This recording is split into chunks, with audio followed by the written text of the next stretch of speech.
Now, if you live in Florida, you might have heard about the 1996 riots in St. Pete, Florida. If you didn't, don't worry. I did some digging. Let's get into it. Now, this is Tyron Lewis, okay? Now, he's 18 years old at the time, and he had just bought a car, all right? And he was driving through the streets of St. Pete. Now, as Tyron was rolling through the neighborhood of St. Pete, all right, he ends up getting pulled over for speeding. Now, this is Officer James Knight, okay? He is the one that pulled over Tyron for this traffic stop. Now, I gotta say this. He also had a partner in the car with him. Her name was Sandra Minor. Now, Officer Knight says that when he was giving Tyron orders to cut the car off, Tyron wasn't listening, and he ended up bumping into his police car about 6 times. Now, I gotta say this as well. There were witnesses to this. A lot of the witnesses say they didn't see Tyron bumping his car. But we're gonna move on from that. Now, once the officers realized that Tyron was not following orders, he told his partner, Sandra, to bust out the windows with her baton. And she did. Now, I also gotta say that there was a passenger in the car with Tyron as well. Now, I gotta say this real quick, okay? So the passenger that was in the car, all right, they took a statement from him, all right? And he kept saying in the statement that Tyron kept saying, please don't shoot, please don't shoot. He never knew of any of the other things that was going on about the bumping. He never mentioned any of that through this whole thing. The same as what the other witnesses said. The stories were the same. So you could tell that neither side was lying.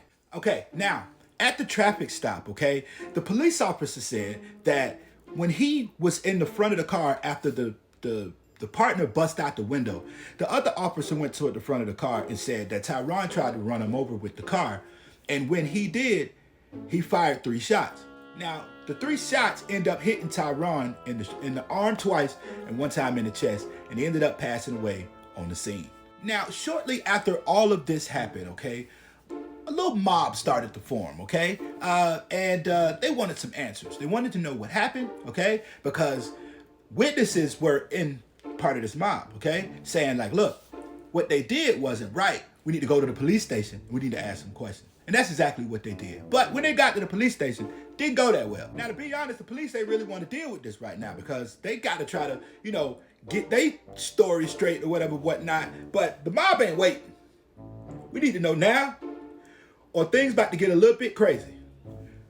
So they tested them and things got a little bit crazy. And within no time, things just get out of hand. They start throwing rocks, bottles, anything they can get their hands on at first.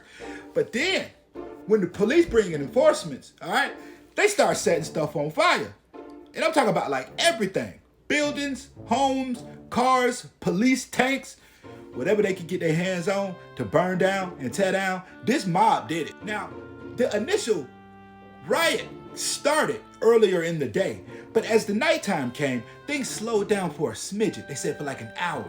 But they said once like late night hit, a bunch of teenagers and young kids and young people came out of nowhere. It was like a second wave. They were furious. And they started setting stuff on fire again. Now, this riot went on for about 2 days, all right? And after the 2 days, they put the 2 police officers that were there under investigation, okay? They were on a non-paid leave, and they had to wait till the trial was over until they could go back to work. But in the meantime, his family was protesting. And not only was the family protesting, but everybody, the whole neighborhood, the whole city was coming out protesting because they wanted justice for Tyron, all right? But before I move on, the media did something really strange and nobody really wondered why the media did this. Now, when the media was putting out these stories, for some reason, they put out that, this car was stolen. And nobody ever heard that this whole time. But come to find out, this car was reported stolen because when Tyron bought this car, he bought it with drugs, right? But the owner of the car, the addict, ended up reporting the car stolen, which was false. And later on, he drew back the story and said, no, he actually paid for it. He just didn't want to tell the police that he sold his car for drugs. Now, 30 days after the rioting started, all right, he was acquitted.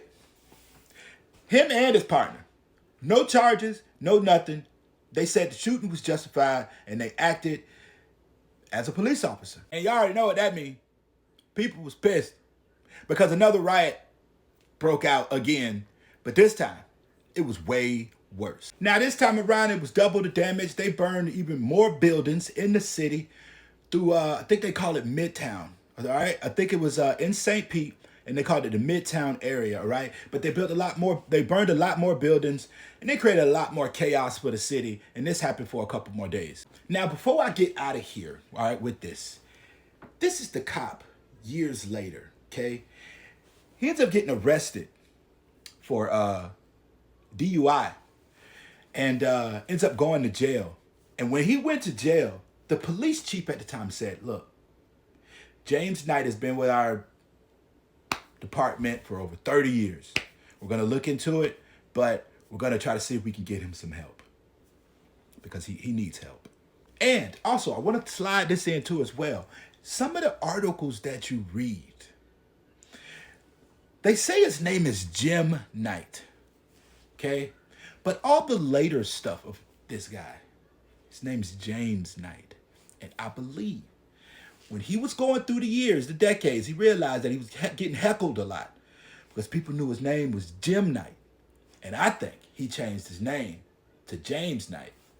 I don't know, that's just a speculation, but the more you know, peace.